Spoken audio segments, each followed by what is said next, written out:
Good evening, I'm Alex Truth, and you're watching Truth Report, where we dig deeper than the headlines. And I'm Maya Clarity. Tonight, we're exposing a pattern that should alarm every citizen who believes in accountability, Indigenous rights, and press freedom. From the halls of the Justice Department to the forests of Indonesia, power is consolidating against those who dare to speak truth. We're covering 5 stories tonight, and let me tell you, Maya, when you connect the dots between them, a disturbing picture emerges. We're watching governments weaponize laws against journalists, erase Indigenous peoples from climate policy, and memory hole the activists who fought back. So stay with us for the full broadcast. We're going to show you how a law designed to protect abortion seekers is being twisted to prosecute reporters. We'll examine how Indonesia talks about people-centered climate action while systematically excluding the indigenous communities who've protected those forests for millennia. We'll honor a journalist who gave her life to exposing Brazil's descent into authoritarianism. And yes, we'll even talk about North Korean succession and vintage stereos, because sometimes the connections aren't obvious until you look closely. Let's get into it. We begin tonight with a story that should send chills down the spine of every journalist in America. According to reporting from the Intercept, the Department of Justice is prosecuting former CNN anchor Don Lemon and activist Georgia Fort under a law that was never intended for this purpose. Let me set the scene here. We're talking about the Freedom of Access to Clinic Entrances Act, known as the FACE Act. This law was passed in 1994 specifically to protect people seeking reproductive health care from violent protesters who were physically blocking clinic entrances, intimidating patients, and in some cases committing acts of terrorism against abortion providers. That's the context that matters here, Alex. The FACE Act was designed to protect vulnerable people accessing constitutionally protected healthcare. It was a response to the very real campaign of intimidation and violence that anti-abortion extremists waged throughout the 1980s and early 1990s. Doctors were being murdered. Clinics were being bombed. And now, according to the Intercept's reporting, the Justice Department under the Trump administration is taking this protective statute and weaponizing it against journalists covering protests at immigration detention facilities. The farcical nature of this prosecution cannot be overstated. Walk us through the alleged offense here, because when you actually examine what Lemon and Fort are accused of doing, it becomes clear this is about suppressing documentation of government activities, not protecting anyone's access to anything. The prosecution centers on protest activity at an ICE facility. Georgia Fort is an immigrant rights activist who organized demonstrations against the treatment of detained individuals. Don Lemon was there in his capacity as a journalist, documenting the protest. The government is now claiming that their presence and activities somehow violated the FACE Act. But here's where the legal reasoning falls apart entirely. The FACE Act specifically protects access to reproductive health services. An immigration detention center is not a reproductive health clinic. ICE officers are not patients seeking medical care. The law simply does not apply to this situation on its face. Legal experts quoted in the Intercept's reporting have called this prosecution unprecedented and legally dubious. The statute requires that defendants have interfered with someone obtaining or providing reproductive health services.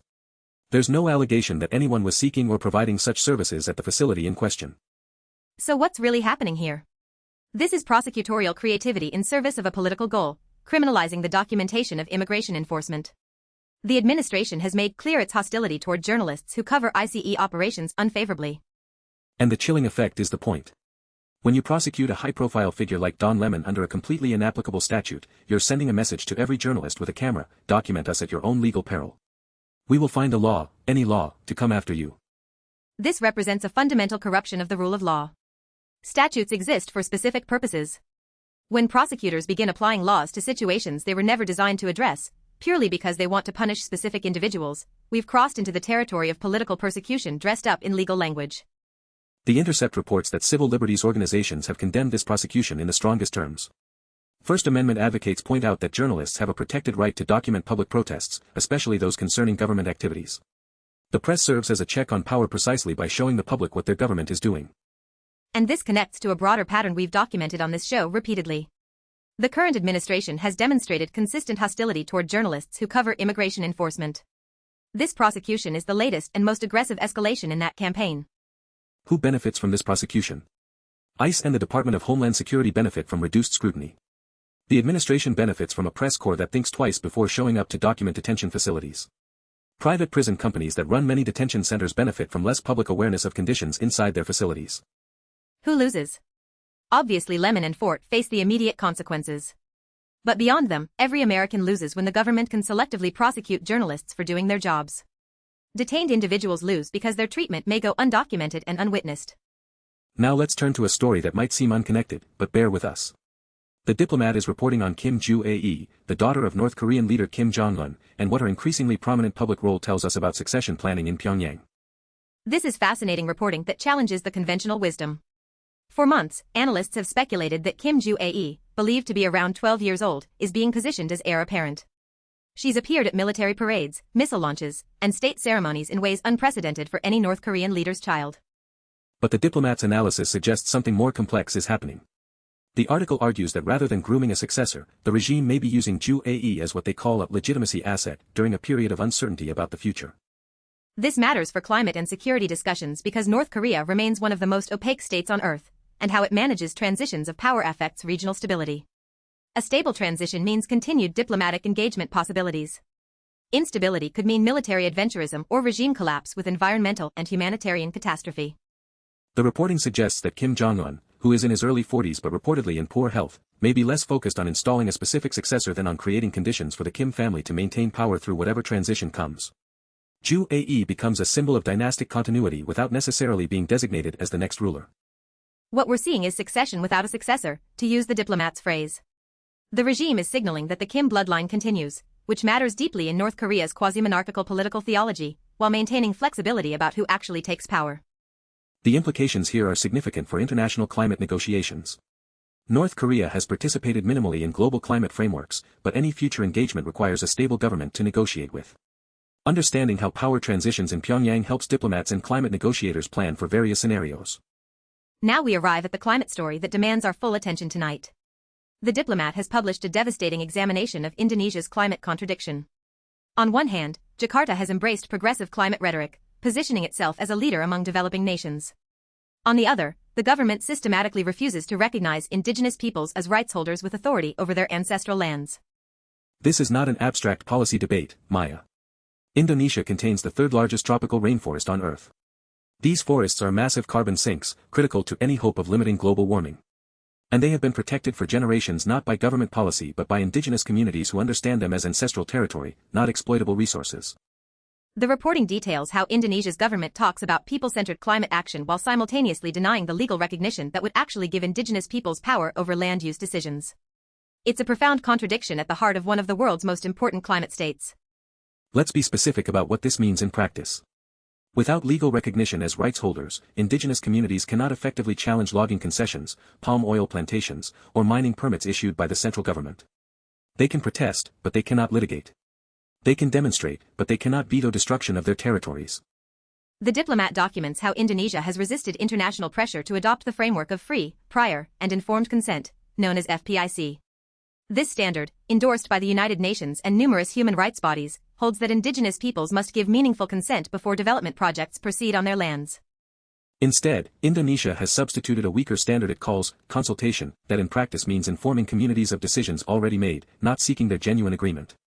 This is the gap between rhetoric and reality that defines Indonesia's climate contradiction. Who benefits from this arrangement? Palm oil conglomerates benefit enormously. Indonesia is the world's largest producer of palm oil, and plantation expansion has been a primary driver of deforestation. Mining companies benefit. Logging interests benefit. Politicians who receive contributions from these industries benefit. The victims are first the indigenous communities themselves, who face displacement, destruction of their traditional economies, and erasure of their cultural identities. But ultimately, everyone on Earth suffers when Indonesian rainforests are cleared, because those forests regulate regional weather patterns and absorb vast quantities of carbon dioxide. The report also examines how climate finance flows to Indonesia without sufficient safeguards for indigenous rights. Billions of dollars from international sources ostensibly aimed at protecting forests have been channeled through government agencies that don't recognize indigenous territorial authority. This is the dark side of international climate cooperation. Wealthy nations can claim they're funding forest protection in Indonesia. Indonesia can claim it's implementing climate programs. But if indigenous peoples aren't empowered to actually defend their lands, the money may accomplish little beyond enriching well-connected intermediaries. There's a profound irony here that the reporting makes clear. Indigenous communities have demonstrably protected forests more effectively than government programs.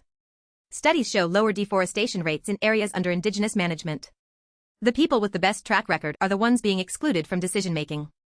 And the justification offered by Jakarta is revealing. Officials argue that recognizing indigenous territorial rights would complicate economic development. They frame it as a choice between indigenous rights and national progress. This is a false binary, and a dangerous one. Because the actual choice is between short-term extraction that enriches a small elite while destroying irreplaceable ecosystems, or long-term sustainable management that protects both forests and communities. Indonesia is choosing the former while claiming the rhetoric of the latter. We need to pause here and honor a journalist who spent her career exposing exactly these kinds of contradictions between official rhetoric and lived reality. Brazil Wire has announced the death of Nathália, a journalist and contributing editor who documented Brazil's descent into authoritarianism through its darkest modern period. This is a devastating loss for investigative journalism in Latin America. Nathália was what journalists should be: fearless, rigorous, and committed to truth regardless of personal risk. Brazil Wire's tribute calls her a guerrera, a warrior, and that's exactly what she was. She covered the impeachment of Dilma Rousseff, the imprisonment of Lula da Silva on charges later annulled, the rise of Jair Bolsonaro, and the systematic dismantling of environmental protections in the Amazon. She reported what powerful interests wanted hidden. The timing of this loss is significant. Brazil remains at a crossroads. President Lula has returned to power but faces enormous challenges in rebuilding the environmental and democratic institutions his predecessor damaged. Brazil needs journalists like Nathália more than ever. And here's the connection to everything we've discussed tonight. The prosecution of journalists like Don Lemon, the exclusion of indigenous voices in Indonesia, the opacity of authoritarian succession in North Korea, these are all manifestations of the same impulse: power protecting itself from accountability by silencing those who document its abuses. Nathália understood this. She reported on how the Bolsonaro government attacked environmental agencies precisely because those agencies documented deforestation. She connected the destruction of the Amazon to the corruption of Brazilian democracy. She saw the whole picture. We say, present, tonight for Nathália, the traditional Latin American tribute to fallen comrades. She is present in the work she left behind. She is present in the journalists she inspired. She is present in every story that speaks truth to power. Now, I want to take us to what might seem like an unexpected story, but stick with me. IEEE Spectrum has published a piece about the Clairtone Project G stereo system from the 1960s. Frank Sinatra owned one. Dizzy Gillespie was a fan. Hugh Hefner put one in the Playboy Mansion. Maya, you're going to have to explain this connection to me and our viewers, because I'm not immediately seeing how vintage stereo equipment fits into tonight's themes. Here's what struck me about this story. The Project G was a Canadian design that challenged American and European dominance in high-end audio. It was beautiful, innovative, and represented a moment when Canadian industrial design was world-leading. And then Clairtone collapsed, destroyed by overexpansion, government subsidies that came with strings attached, and market forces beyond its control. So you're seeing a parallel to how independent voices get crushed by larger systems. Exactly. The Project G represented excellence and independence. It was purchased by cultural icons who valued quality and originality. And it couldn't survive in a market dominated by larger corporate interests with more resources and more connections to power. That is a metaphor for independent journalism, isn't it? Small outlets doing excellent work, valued by those who recognize quality, but constantly threatened by market forces and increasingly by government hostility. The Intercept, Brazil Wire, the Diplomat. These are outlets doing the kind of work that mass media increasingly cannot or will not do. They're the Project G of journalism, beautiful and valuable and constantly at risk. Let's pull all of this together now, because the pattern across tonight's stories is unmistakable. We're watching a coordinated assault on accountability across multiple domains. In the United States, the Justice Department perverts a law meant to protect abortion access into a weapon against journalists covering immigration enforcement. The message is clear: document the state at your peril. In Indonesia, the government wraps indigenous dispossession in the language of climate progress. People-centered rhetoric provides cover for policies that center corporations and exclude the people who've actually protected forests for generations. In Brazil, a journalist who spent her career exposing authoritarianism has died, and her absence creates a gap in the coverage of a nation still struggling to restore its democratic institutions after years of assault. In North Korea, one of the most closed societies on Earth plans its future in ways that remind us how much we don't know about how power transitions in authoritarian states, and how much depends on getting those transitions right. And in the story of the Project G stereo, we see how excellence and independence get crushed by larger market forces, a metaphor for the fate of independent media that refuses to conform to what power wants published. The common thread is accountability, or rather, the systematic dismantling of accountability. Journalists who document power face prosecution. Indigenous communities who protected ecosystems face exclusion. The warriors who fight for truth face mortality, and the institutions they built face an uncertain future. So what do we do with this information? Because Truth Report is not about leaving you hopeless. We believe that exposing these patterns is the first step toward countering them. First, support independent journalism. The outlets we've cited tonight, The Intercept, The Diplomat, Brazil Wire, IEEE Spectrum, they depend on readers who value investigative work. Subscribe, donate, share their reporting. Second, pay attention to the legal frameworks being constructed. The prosecution of Don Lemon and Georgia Fort is a test case. If the government can successfully apply the FACE Act to protest coverage, that precedent will be used again and again. Legal defense organizations challenging this prosecution need support. Third, demand Indigenous rights be centered in climate policy. When your government talks about climate partnerships with Indonesia or other nations with large Indigenous populations, ask whether those partnerships include FPIC requirements. Pressure matters. Fourth, remember the journalists we've lost and honor them by reading what they wrote. Nathália Urban's archive at Brazil Wire remains available. Her work documents a crucial period in Brazilian history. Let her reporting continue to inform our understanding. And finally, stay vigilant. The attacks on accountability we've documented tonight are not random or disconnected. They represent a coherent strategy by those who benefit from opacity and impunity. Recognizing that strategy is essential to resisting it. We've given you a lot to think about tonight. From the courtrooms of America to the forests of Indonesia, from the palaces of Pyongyang to the streets of Brazil, power is making its moves. Our job is to document those moves. Your job is to respond to them. Before we go, I want to return to something the Intercept's reporting emphasized. The FACE Act prosecution against Lemon and Ford is not just legally dubious but strategically chosen. They picked a high-profile target specifically to maximize the chilling effect on other journalists. This is how authoritarian tactics work. You don't need to prosecute every journalist, just enough to make the rest think twice. The goal is self-censorship, a press corps that decides certain stories aren't worth the legal risk. We at Truth Report reject that calculation. The stories that power wants hidden are precisely the stories that need telling. That's why we exist. That's why you watch. To Nathália Urban, present. To every journalist facing prosecution for doing their job, we stand with you. To Indigenous communities fighting for recognition, your cause is just. To everyone watching who feels overwhelmed by the scale of these challenges, remember that awareness is the beginning of action. I'm Alex Truth. This has been Truth Report. I'm Maya Clarity. Thank you for staying with us through the full broadcast. We'll be back tomorrow with more stories that matter. Until then, keep asking questions. Keep demanding answers. Keep holding power accountable. Because the truth doesn't report itself. Good night.